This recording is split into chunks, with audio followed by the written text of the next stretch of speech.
Jesus went forth with his disciples across the Kidron Valley, where there was a garden which he and his disciples entered. Now Judas, who betrayed him, also knew the place, for Jesus often met there with his disciples. So Judas, procuring a band of soldiers and some officers from the chief priests and the Pharisees, went there with lanterns and torches and weapons. Then Jesus, knowing all that was to befall him, came forward and said to them, "Whom do you seek?" They answered him, "Jesus of Nazareth." Jesus said to them, "I am he." Judas, who betrayed him, was standing with them. When he said to them, "I am he," they drew back and fell to the ground. Again he asked them, "Whom do you seek?" And they said, "Jesus of Nazareth." Jesus answered, "I told you that I am he. So if you seek me, let these men go." This was to fulfill the word which he had spoken. "I did not lose a single one of those whom you gave me." Then Simon Peter, having a sword, drew it and struck the high priest's slave and cut off his right ear. The slave's name was Malchus. Jesus said to Peter, "Put your sword into its sheath. Shall I not drink the cup which the Father has given me?" So the band of soldiers and their captain and the officers of the Judean authorities seized Jesus and bound him. First they led him to Annas, for he was the father-in-law of Caiaphas, who was high priest that year. It was Caiaphas who had given counsel to the religious authorities that it was expedient that one man should die for the people. Simon Peter followed Jesus, and so did another disciple. As this disciple was known to the high priest, he entered the court of the high priest along with Jesus, while Peter stood outside at the door. So the other disciple, who was known to the high priest, went out and spoke to the woman who guarded the gate, and brought Peter in. The woman who guarded the gate said to Peter, "Are not you also one of this man's disciples?" He said, "I am not." Now the servants and officers had made a charcoal fire, because it was cold, and they were standing and warming themselves. Peter also was with them, standing and warming himself. The high priest then questioned Jesus about his disciples and his teaching. Jesus answered him, "I have spoken openly to the world. I have always taught in the synagogues and in the temple, where all Jewish people come together. I have said nothing secretly. Why do you ask me? Ask those who have heard me what I have said to them. They know what I said." When he had said this, one of the officers standing by struck Jesus with his hand, saying, "Is that how you answer the high priest?" Jesus answered him, "If I have spoken wrongly, bear witness to the wrong. But if I have spoken rightly, why do you strike me?" Annas then sent him bound to Caiaphas, the high priest. Now Simon Peter was standing and warming himself. They said to him, "Are not you also one of his disciples?" He denied it and said, "I am not." One of the servants of the high priest, a kinsman of the man whose ear Peter had cut off, asked, "Did I not see you in the garden with him?" Peter again denied it, and at once the cock crowed.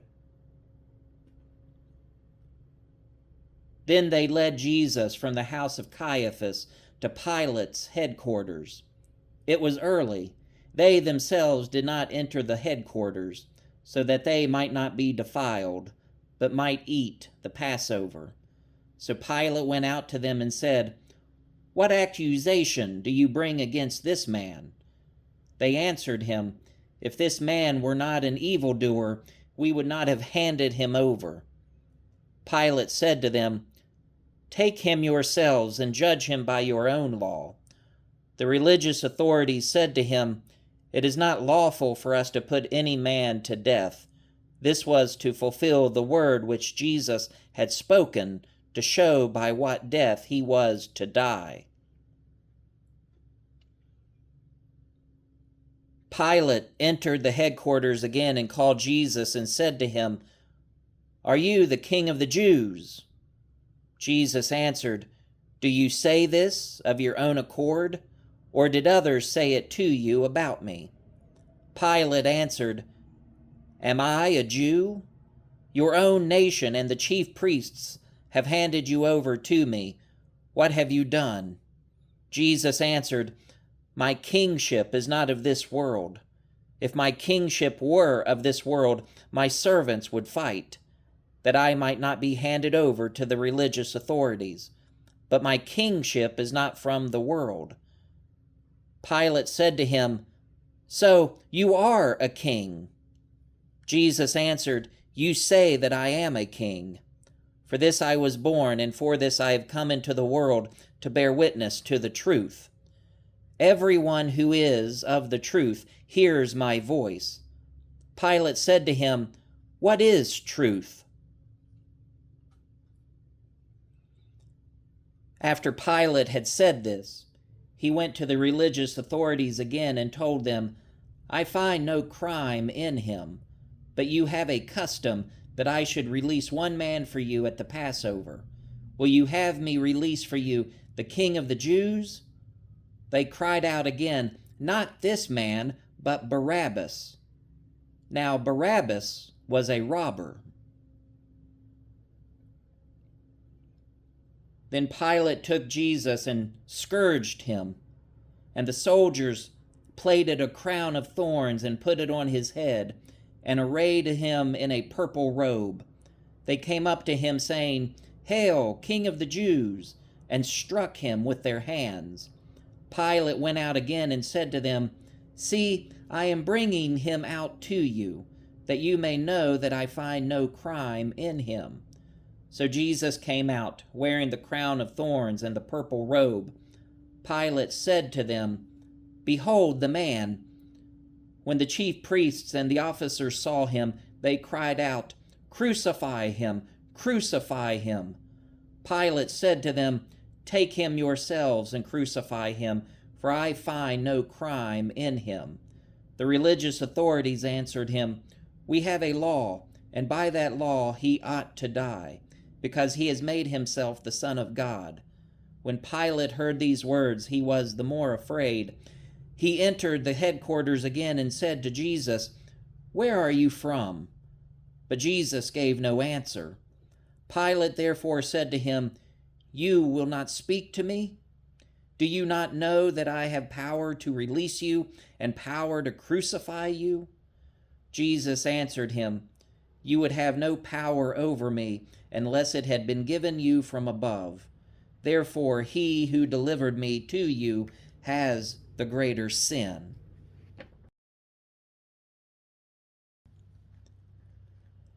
Upon this, Pilate sought to release him, but the religious authorities cried out, "If you release this man, you are not Caesar's friend. Everyone who makes himself a king sets himself against Caesar." When Pilate heard these words, he brought Jesus out and sat down on the judgment seat, at a place called the Pavement, and in Hebrew, Gabbatha. Now it was the day of preparation of the Passover. It was about the 6th hour. He said to the religious authorities, "Behold your king." They cried out, "Away with him! Away with him! Crucify him!" Pilate said to them, "Shall I crucify your king?"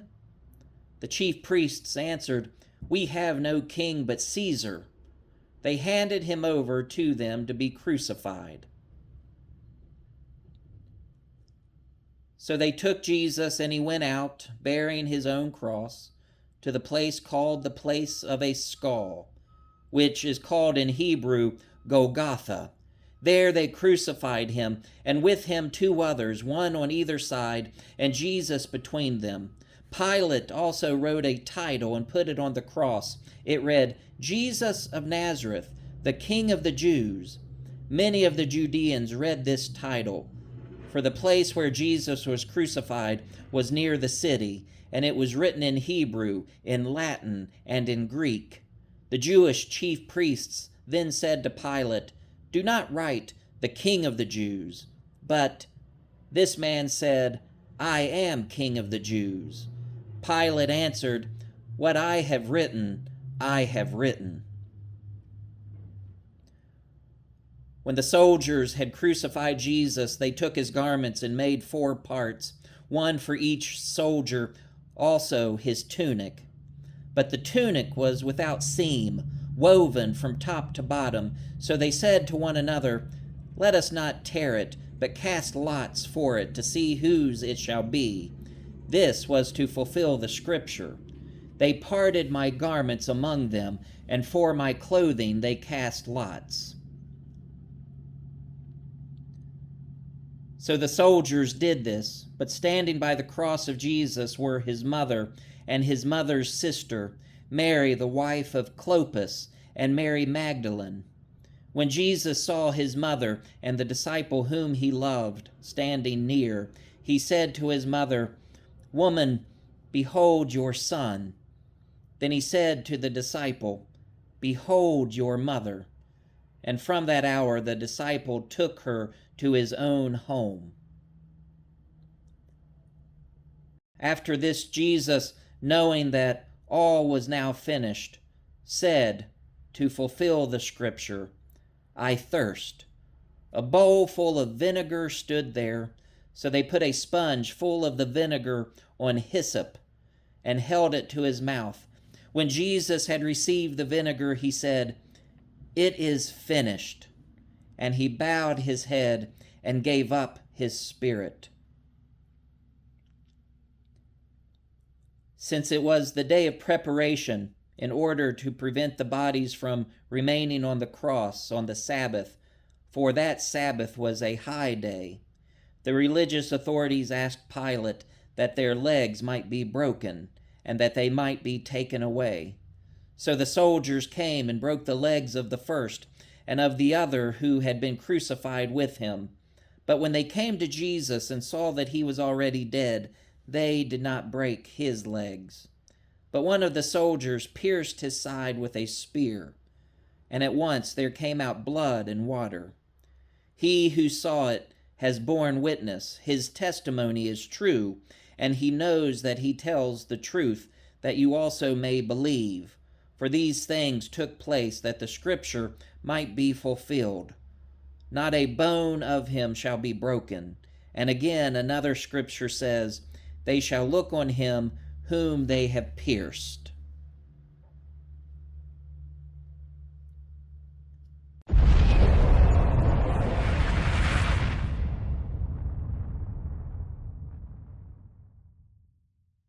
After this, Joseph of Arimathea, who was a disciple of Jesus, but secretly for fear of the religious authorities, asked Pilate that he might take away the body of Jesus, and Pilate gave him leave. So he came and took away his body. Nicodemus also, who had at first come to him by night, came bringing a mixture of myrrh and aloes, about 100 pounds weight. They took the body of Jesus and bound it in linen cloths with the spices, as is the burial custom of the Jews.